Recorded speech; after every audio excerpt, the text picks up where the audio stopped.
and you use your passion to lead you to your purpose. And there's not a purpose that anybody has on earth that's meant just for you. Because anything, any gift that you have was meant to be offered in service. Because service, your life is validated through your service to other people. Dr. Martin Luther King said, this is one of my favorite quotes, that not everybody can be famous, although everybody can take a selfie. Not everybody can be famous, he says, but everybody can be great, because greatness is determined by service. Greatness is determined by service. That's a powerful thing to know. And I will tell you that that used to be just a quote for me, but it became a way of life for me. Because when I came to Chicago, I was really just happy to be on TV and to sit in those chairs and have Tom Cruise come jump on the sofa. I was very happy. I was very happy about all that. I was just happy because my father was like, you better keep that job because you're not gonna make that kind of money.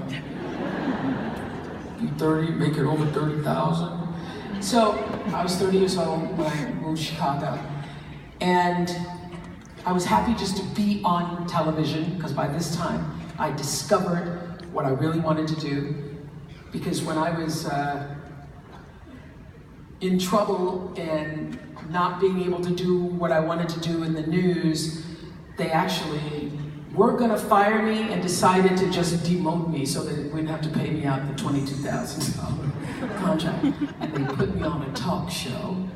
And the very first day I sat on the talk show, I knew I had found home for myself. I knew I had found home. So this is what happened. I came to Chicago, and for a while I was just happy to be on the show and doing really well on the show. One day, we did a show with a woman, with a husband, who had come on the show with his wife and his mistress. We were doing a show about affairs. Now, I don't know how they talked that man into coming on the show with his wife. He literally had his mistress on one side and his wife on the other, looking like a fool.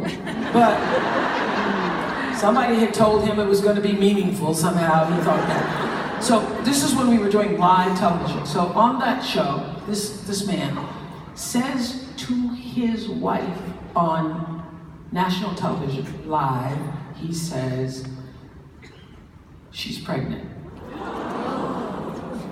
Yes. I was so embarrassed for his wife, but also for myself. I was embarrassed. I was humiliated for her and ashamed of myself and my team for putting somebody in that position where that could happen to them on national television. So I said, never again is this gonna happen to me. I'm not gonna be put in this position again. And they're like, we didn't know he was gonna say that. How did we know she was pregnant? I go, I'm not gonna put myself in a position where somebody comes here and they are humiliated. Never doing a show like that again. So this is how the universe shows up for me, and I'm sure it shows up this way for you all too. Once you say, never again, the thing comes around wearing another pair of pants. Yeah, you been there?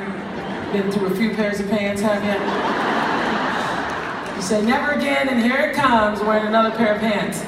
And in this case, it was a show about skinheads. You just said, I don't sit with monkeys. You think because she's black, because I'm black, we're monkeys? Is that? It's a proven fact. That's a proven fact? It's a proven fact that I'm a monkey? Could be. Go ahead. First thing I want to get off my mind is... I want to talk about this monkey stuff.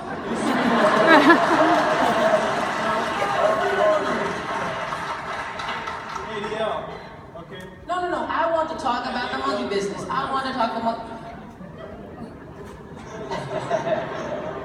So this happened about a week after. That show happened about a week after I just said to the producers, I'm not going to do a show where I'm humiliating people.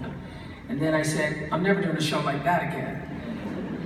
Because during this show, during the commercial break, I saw these guys signaling each other. I thought I was having them on to expose them and their hatred and their vitriol, and they were actually using me to use this tape as a recruitment tape to get more members for Skinheads. So I said to the producers, I'm not doing a show like that ever again. They go, well, what show are we gonna do? We're not doing wives and husbands and adultery, and we're not doing... I said, I figured something out. This isn't a show. This is a platform, and we are putting energy out into the world, and I do not want to use myself, my personality, what I've really come to do in the world, as anything that is a force of evil or darkness in the world. I'm going to change that. I'm going to be a force for good.